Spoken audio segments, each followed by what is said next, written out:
guys, welcome back to Hey Bub Outdoors. Thanks for joining us again on this week's episode where we're going to be talking turkey.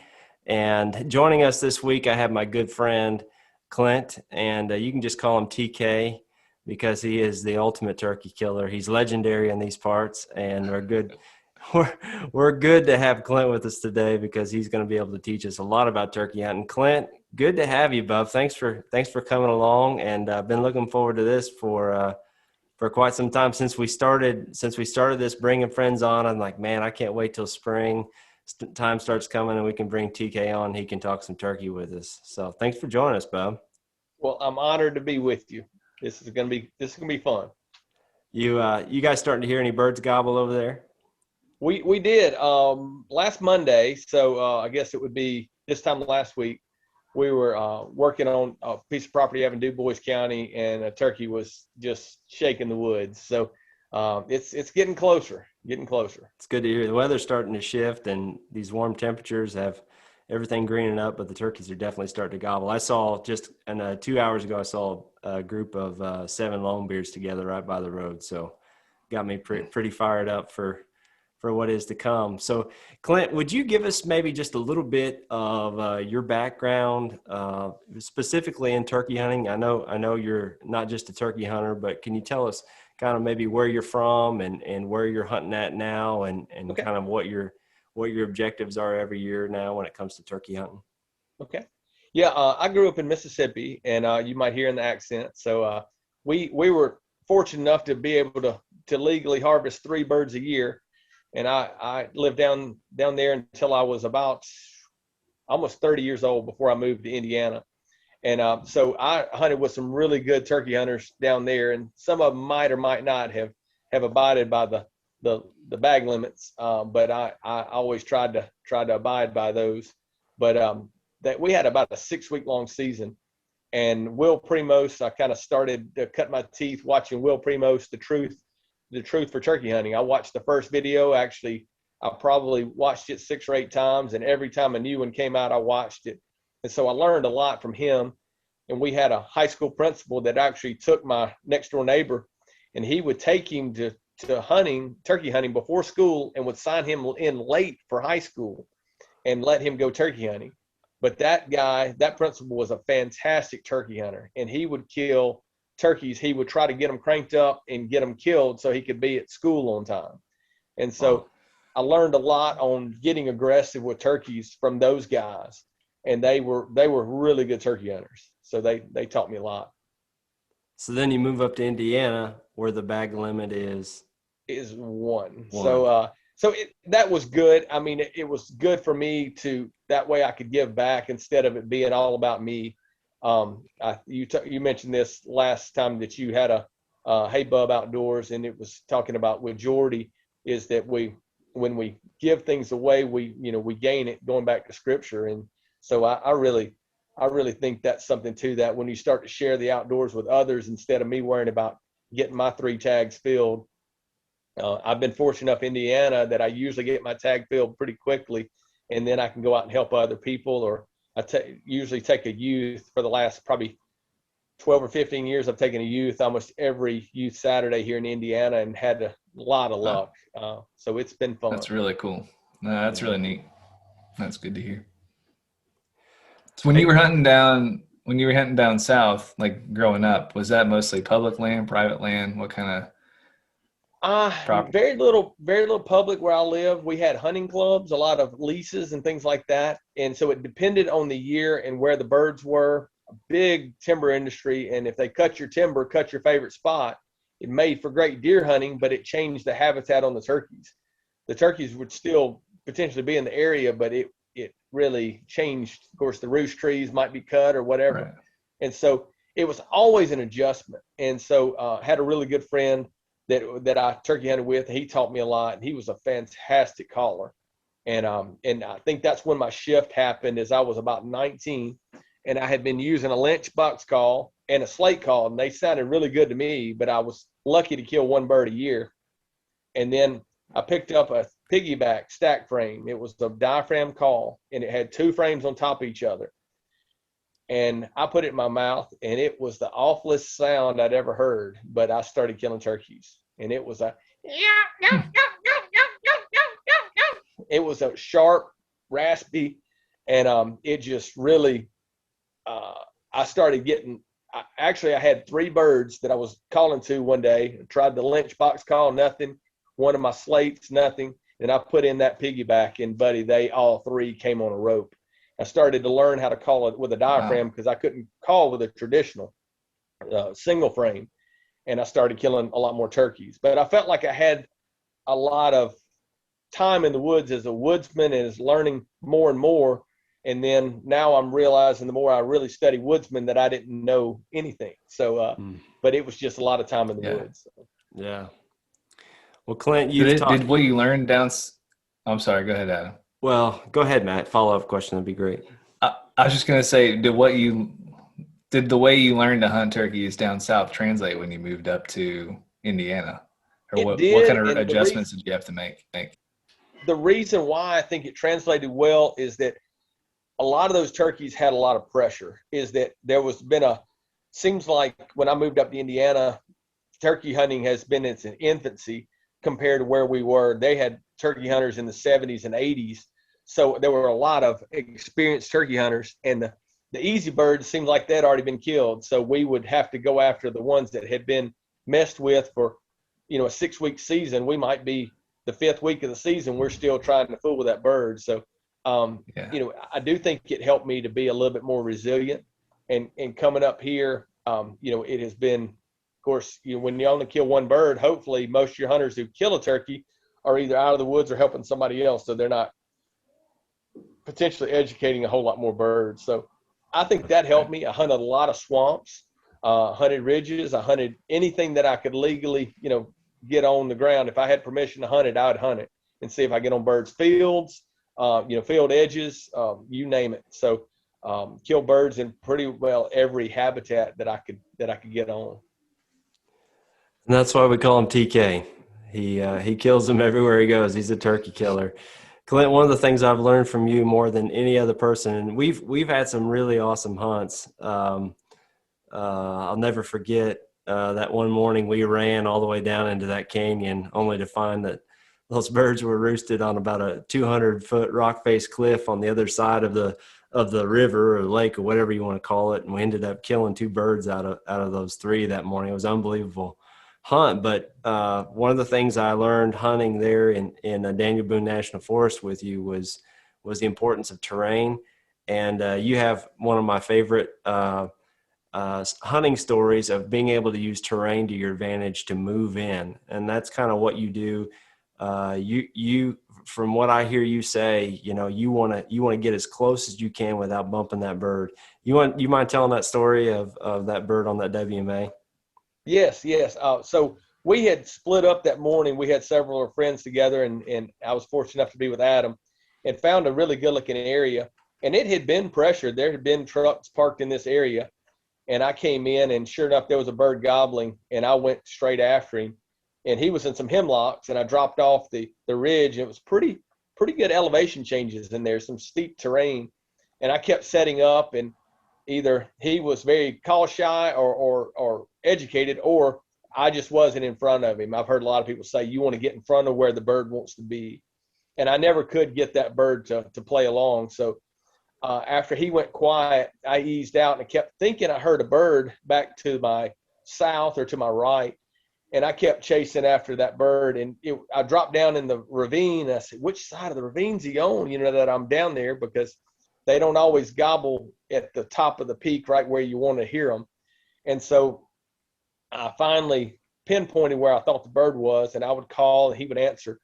And I kept cutting distance. And there were a bunch of deadfall blowdowns. And I started to use, like Adam said, use the terrain to my advantage. And I would just crawl over those logs. And finally I got close enough that I said, he ought to be pretty close. And I told Adam I peeked over the limb, over the log like this, just as slow as I could, almost like the sun rising. And I was like, oh, goodness. And so I eased back down and got my gun ready. And I did that again. But this time I had the gun barrel up, and I eased over just as soon as I got on him. I shot him.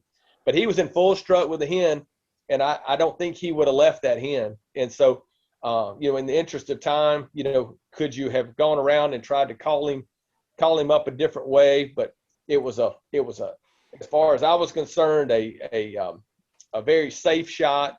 You always need to be careful when you're closing distance on a bird like that you're not going to be mistaken for a turkey. But I felt good in the area I was, and it worked out really well. And so when I picked that bird up, another bird struck, seems like within 200 yards. I just shot, and he struck, and I was just in a good place at a good time. Wish I had another hunter with me at the time. Maybe we would have doubled up. So yeah. So there's a second bird from that same trip that I remember, Clint, and that one was me and another guy. We had been together all morning. We were riding bikes that morning along the gravel roads, and you had gone kind of your own way, and we had this time where we were supposed to meet back up to the vehicle, and we were parked, and we're like, man, Clint's supposed to be here. Where's he at? And next thing I know, you come over the hill on the gravel road, and you just got a bird over your shoulder, and you just walk the whole road, and you get to us, and you gave a little Michael Jordan shrug and put him in the back.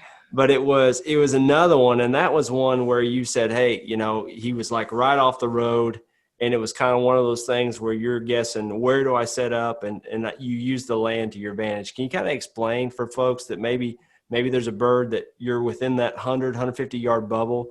Like, Yeah. What are you looking for to set up, and what do you think's the ideal setup there if you got some terrain to work with? Yeah, that morning was real windy, and you couldn't hear anything. And I wound up seeing 4 longbeards that morning, and I had one that he saw me on the bike, and I guess it was so windy. I don't know if he actually started walking toward me, and I was on a bike with my gun on my back, and so I couldn't get I actually shot at him and missed him. I mean, it was desperation time. We were getting ready to leave, so I hopped on the bike to leave, and I would go about every 150 yards and stop and yelp. And then if I didn't strike a call, I was running out of time. So I got these birds. It was 2 longbeards that struck, and they were just right over the ridge, and I didn't get 30 yards off the public road. It was in public land, but it was a gravel road. And I like to set up to where when he crests the hill, he's within gun range. I think a big mistake a lot of hunters do is they'll get up and they want to get on the crest of the hill where they can see the bird coming. And that's great, but many times a educated bird, a bird that's been fooled with, when he crests that hill and he can't see that hen, he's going to hang up. He's going to sit back and watch and say, something's not right. But if you can get with that 30 to 40 yards, and when he crests that hill, you can shoot him. That's been a big advantage to me. So that's the way I set up. And I'm almost always looking for something wider than my shoulders for safety and also to break up my outline. So when I set up, I was ready. And I always try to spin, because I'm right-handed. I always spin and put my gun up, and I'm trying to be here to where I can swing and get a good gun swing on anywhere the turkey comes out. So if I'm set up here, now when he comes out over here, I've got to cross over my body and make an awkward shot. Sure. So if you're a lefty, just do the opposite. So, but yeah, that worked out better than I had hoped for.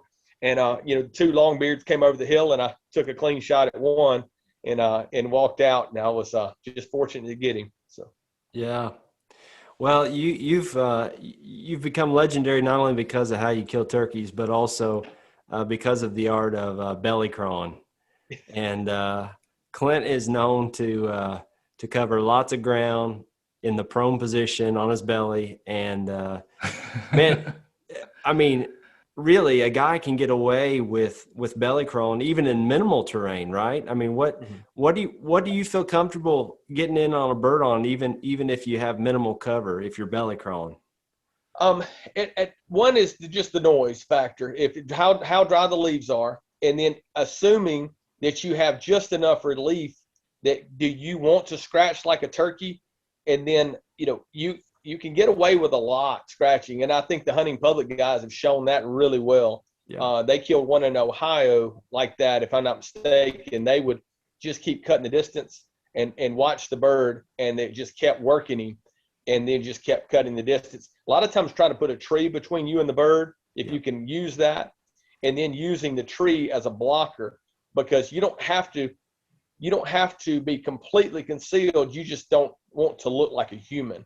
I think that when you're lying down and you're on the ground, like I said, safety's paramount, but you're just not that much that's being seen. You might almost resemble a hen, when you're that low. And so, are you resembling another varmint of some sort that they're used to being around all the time? So I think it's just that vertical, upright walking through the woods, and they're immediately like, I know what that is, and they're gone. Yeah. Right. Yeah, absolutely. Clint, you're another one that's so good about just investing in youth, and you've been part of what they call the youth hunt over there where you're from, which is a ministry that is just reaching out to youth and taking them hunting.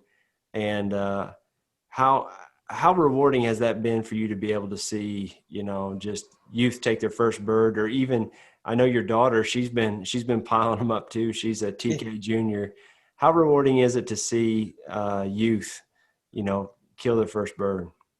It is. And I mean, selfishly as hunters, a lot of times we think, hey, let's keep this all a secret and let's keep it to ourselves. And I hope I've turned the corner on that, in that if we don't get young people involved in this when we're old, would we be potentially outvoted? If we don't have hunters to take up the mantle, all the license sales and the guns and the ammunition, all that goes back to the Robertson. A lot of money back to habitat improvement, things like that. And so then I just want to pour into kids and let them know that there's something fun to do outside, and that hopefully we can behave ourselves in a good manner, in a Christ-like fashion, and still have a great time, still cut up and have a good time, but also to show them how to hunt ethically and legally, and have a great time. So. Absolutely, man. Well, buddy, That's awesome. we're looking forward to Matt. Go ahead. I was just gonna say, I think it's really cool that, I mean, yeah, there's the financial part of, hunting license money going back into the states that we live in, but the fact that you're connecting the dots for a young person, even just where their food comes from, I think is an experience that a lot of young people lack. And hunting teaches like a discipline that you don't, and a responsibility that you don't get to experience often as a young person, I feel like. So it's really, really cool. I hope I get to do more of that at some point soon. But I think it's, something we all as hunters should make an effort to push towards. So Right. That's good stuff. Matt, do you have any questions about hunting PA? I don't know it, but I'm interested. I mean, Adam and I might need to go out there and go out there and see what you got. Come on, check it out. But I mean, yeah. So we were talking a little bit before we started here. I'm actually pretty new to turkey hunting, so last year was one of the first times I'd ever gone out, and just, I mean, I was on public land, went opening day, and I did hear calling, but I don't know if it was another hunter or if it was a turkey, Yeah. and never got a bird in sight. So I've yet to have any success on public. I think one of the biggest questions I have is just how to locate them, other than driving around. A lot of hunt are 45 minutes to an hour away, not easily accessible for me to drive and look at a lot of the time. So I feel like I'm kind of spending a lot of time just trying to figure out where they are. So that's one of the challenges that I'm not quite sure how to at this point.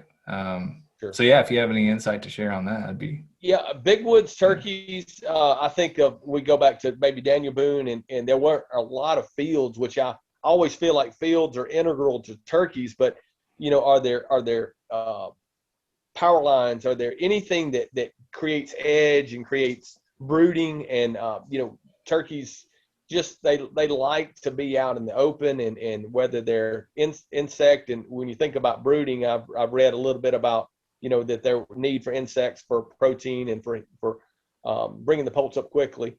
But just getting out there and covering some distance, and then when you get to some terrain where tracks are visible, if it's real rocky, you're wasting your time looking for tracks. You might find scat and droppings, but if you get a sandy spot that's on the ridge top, look for struts, look for strutting marks, and of course the tracks. And of course, the strutting marks would be on either side. You'll see a set of tracks, and you'll see look like they drug a limb on either side of it.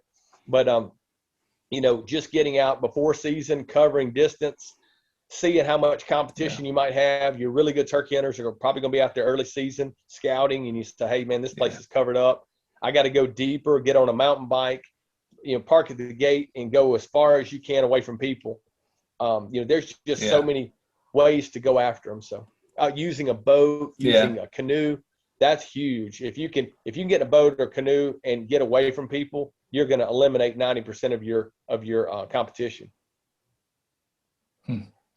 Yeah, that's great information. I think there's so much hunting pressure out here in general for all. It seems like for all. Well, so that's one of the biggest challenges to overcome, I think, being on the East Coast. But I think I didn't really get to spend a whole lot of time just like walking around and for sign and stuff like that. Haven't been super intentional about it. So right. Yeah, that's good. That's good.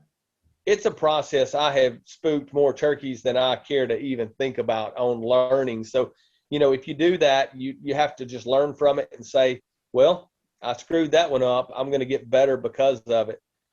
Some of the habitat I had to hunt when I was 12 to 15 years old, I would love to go back and have that to play over again, because we had some birds and just had the run of the place. And I believe I could have really done some good, but I didn't know what I was doing. So it took a long time, a lot of errors.